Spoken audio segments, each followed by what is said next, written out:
I thought of this idea when I was in Hawaii, just like looking and after like talking with some local business owners. So what I did first was I reached out to Nathan because I knew he had a good grasp on the technical side of things. And then, like 2, 3 weeks later, I reached out to Neil when we all got back to school for our sophomore year. And then we all started work on a Badavas. And it took us about a year to get everything up and running, but we just launched last month and it was pretty successful. Marketing wise, we're looking at forming partnerships with different organizations, different companies. Guys, before we get into the podcast, 91.6% of you guys are not subscribed. So please do hit the subscribe button since it will help get even crazier guests and blow up the channel. So yeah, let's get back into the video. Hey guys, welcome back to another episode of the Gen Z Fastlane. Today we have Gavin, Nathan, and Neil here, who are the founding team of Badavas. So boys, why don't you guys just do a brief introduction about yourself? Maybe we should start with Gavin. So I'm Gavin Tiang. I'm a junior, and I'm one of the co-founders here at Badavas. I help handle some of the business stuff with the company, as well as other really like marketing initiatives and everything else in that category. Nice. I'm Neil. I'm a junior at Scarsdale High School. I'm another co-founder of Badavas, and I also work on the business end and reaching out to potential users of our product. Awesome. I'm Nathan, same class. I'm junior in high school right now. I work on the technical side of Badavas, which includes designing the site and fixing any issues and customer service. Yeah, what was the overall, concept of Badavas in the beginning and how did it change? So the idea of Badavas was basically, we realized that when a lot of companies are starting out or entrepreneurs are trying to found their business, it's very difficult for them to find connections. So for example, if you're a restaurant, you're trying to start a restaurant, you need a food supplier, you need a marketer to, for example, market your product. And this problem is common among many industries. So with Badavas, we sought to basically create a social media platform to facilitate business partnerships.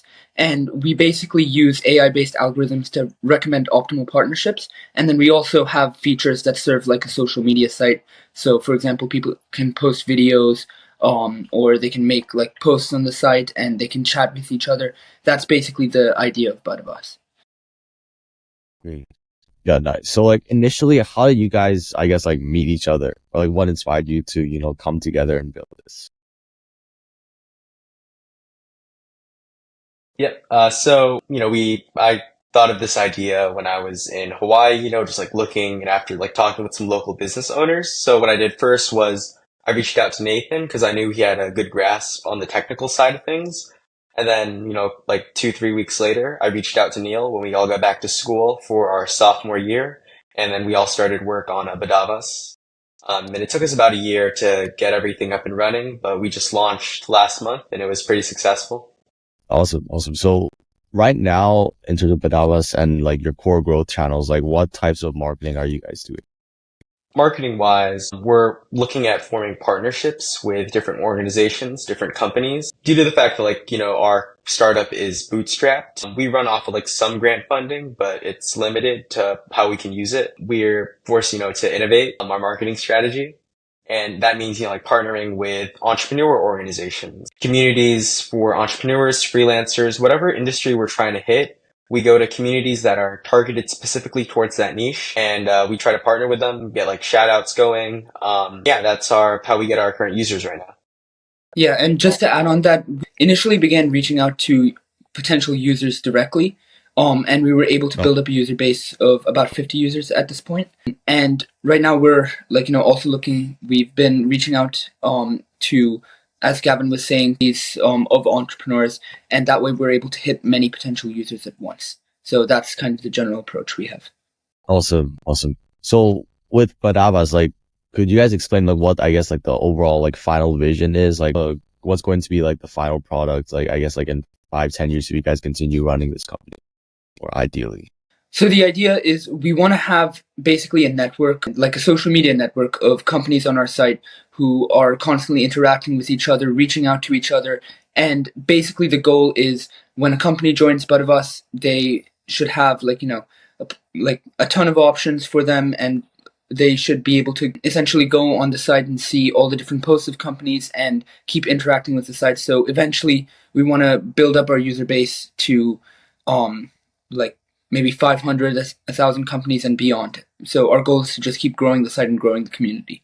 Awesome. Awesome. Nice. So like referring back to like the previous question, like I think you mentioned something about bootstrapping. So what was the overall decision between like bootstrapping or like, raising venture? I would say, the overall decision when it came to bootstrapping and also raising money from VCs was like accessibility. We definitely tried to reach out to some venture capitalists, but the issue is when we started the company, we weren't really, or at least for me, I didn't really have those connections for like venture capital firms or just like angel investors as like a whole. So I couldn't get that like any funding from those parts of like the industry. So instead we had to rely on bootstrapping and then also pursuing grant funding. We're definitely looking into like getting VC funding, but we want more traction and also just to polish up the site and demonstrate the ways it can be used before we start to seek more funding. Nice. Nice. So like obviously, social networking platform is probably like kind of overpopulated, right? There's so many like different consumer apps and stuff like that. So what are your current plans with like the business model? Like how are you gonna like start charging people as well moving forward, or is there any plans for that? Sure, so I can take this one. So the current plan, we have two approaches to revenue generation. One of them is we plan to start running ads on the site, both externally but also internally. Companies would be able to basically pay to have not their company go higher up in recommendations because those are determined by our algorithm and are unbiased. But we plan to have companies on our site paid to show up on the front page, for example, of our Butterbus site, and perhaps be mentioned in emails, but essentially internal and external advertisements. And then the other potential avenue is, as Gavin mentioned, we are reaching out to entrepreneur communities, and we have made some progress in terms of charging those entrepreneur communities for them to partner with us, because we are providing a service in the sense that we are providing an application for which the companies on their platform are able to form connections more easily. And so we've also had some success in that arena. So those are the avenues we are looking at for revenue generation. Awesome. So paid ads and also partnership. Yeah, got it. So like in terms of, I guess, the retainment or like Awesome. retention So for paid all of ads these and also users, like what are some partnership. plans that you guys have like Yeah, feature wise So to like kind of in retain terms of, I users guess, on the platform as the well? retainment So or feature like wise, retention like for all of whenever these you're creating users, a like social what are network, some you always run plans that into you a guys cold have start like problem. feature wise It's amazing to kind of book by Andrew retain Chen. It users on basically the details platform? like the ins and outs of running a successful community, and there's a lot of people, a lot of entrepreneurs that try every year to go run their own social network and build a community. But getting users and having there be like a snowball effect is definitely a big challenge. So I guess like in terms of like features and user retention, especially in the early days of a site, like a startup, especially since we're bootstrapping, we've definitely had to be creative. Currently, what we do now is for the companies on our site, we send out reminder emails for them to check up on the site, but we're hoping that our partnerships with various entrepreneur organizations and communities in the coming months should give us a sizable user base in the sense that the influx of users coming into the site, as well as the activity, would help create a basis from which we could grow from. Got it. Yeah. Interesting. So like in terms of features on like, let's just say, for example, LinkedIn and Instagram right now, like for you guys, I guess like individually, what do you think are some of the features that can be improved? And like, are you like also like implementing some of them like cross into Database? Yeah, I can talk a bit about how we evolved the site over time. So initially, our first iteration of the site, it was the AI algorithm and just real-time communication between companies.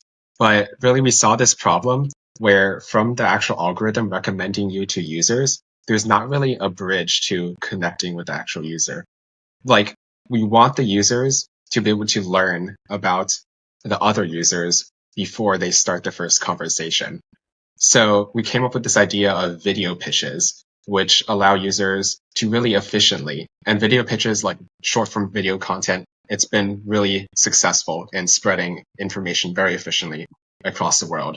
So we adapted this approach into Badavas, allowing users to really quickly learn about potential partners and get an idea before starting the actual conversation so that when they reach out, when they send a message, it's not as cold of a start. Okay, got it. Interesting. So when they want to connect with someone, they'll rather than, sending like a message first, they'll send like a video pitch. Yeah, we have like a series of video pitches, so users are able to upload like a short, less than 20-second video, and essentially other users will be able to learn about the current user before they reach out. Got it. Interesting. Got it. So yeah, I mean, in terms of Badavas, like right now, I guess like what are some of the core systems that you guys are running it on?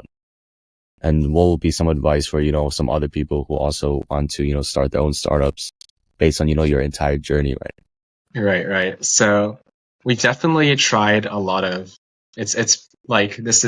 we've tried a lot of methods of hosting and like a bunch of startup stuff. So right now we are working with Amazon Web Services, the EC2 instances there, and we're working with Node.js and MySQL. And I think it's been pretty good so far. These are all really trusted providers, so I would recommend. Got it. Nice.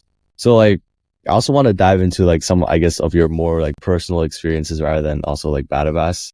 So I don't think I did research on like Nathan or Neil yet, but I guess you guys can also talk about, I guess, some of your future ambitions as well. So for Gavin, I'm super curious, like what were some experiences that you had with, what is it, food? FUD. FUD. But yeah, what were some of your experiences there?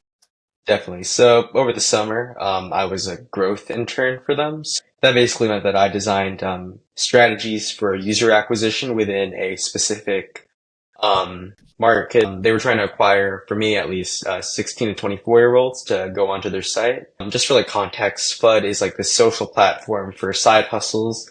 They teach you how to do side hustles on there. It's a great platform. And I had like the pleasure of working with their CEO over the summer to just help grow that part of the site out, make partnerships, and overall just generate like a ton of views on social media sites for user acquisition. Whether that be like promoting some of their content or establishing like partnership deals with other communities and brands.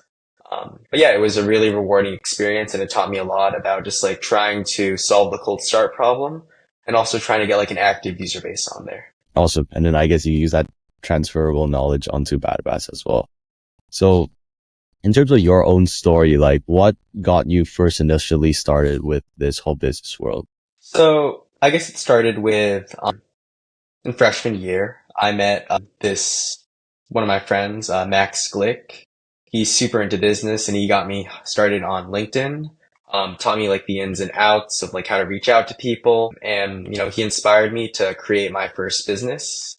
Because beforehand, I didn't really know what I was doing. I'm still trying to figure that out a little bit, but yeah, I mean, like that's how I got started on LinkedIn. And yeah. Nice. So for Neil, what was your, I guess, like overall story as well with, starting with business? Sure, yeah. So this may come as a bit surprising, but even though I'm working on the business end for both of us, I do have more of like a STEM background.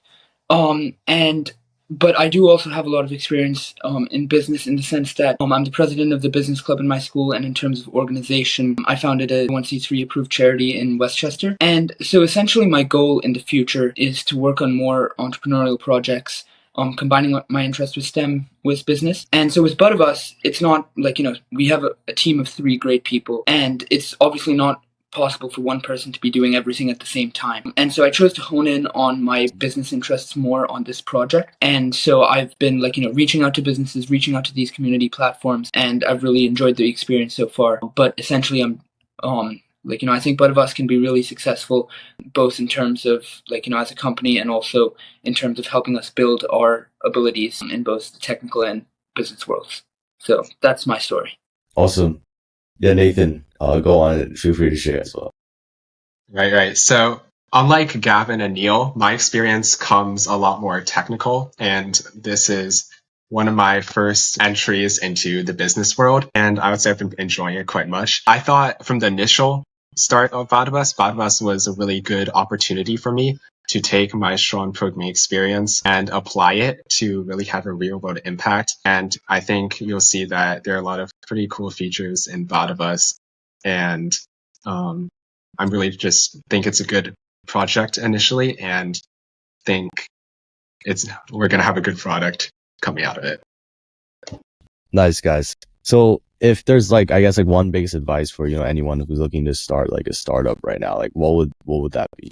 I think like, one big piece of advice I would have is, especially, when like you're in the idea validation stage and everything, you're going to have a ton of doubters, people who will tell you like the idea is lame, it's stupid, and you should like change it or go do something else with your time, and that's definitely something, that like I myself and our team like encountered when we first started Badavas. We definitely had people, for example, like whenever we're reaching out to users, ghost us, tell us that they weren't interested. But I think it's all about the perseverance, and just like working towards the goal, even when everyone else is telling you that the idea is dumb.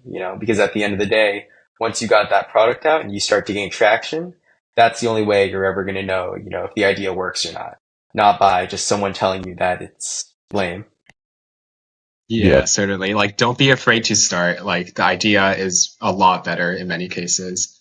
And also, don't be afraid to change, right? Don't be afraid to adapt and take advice. So that's what I've learned. Awesome.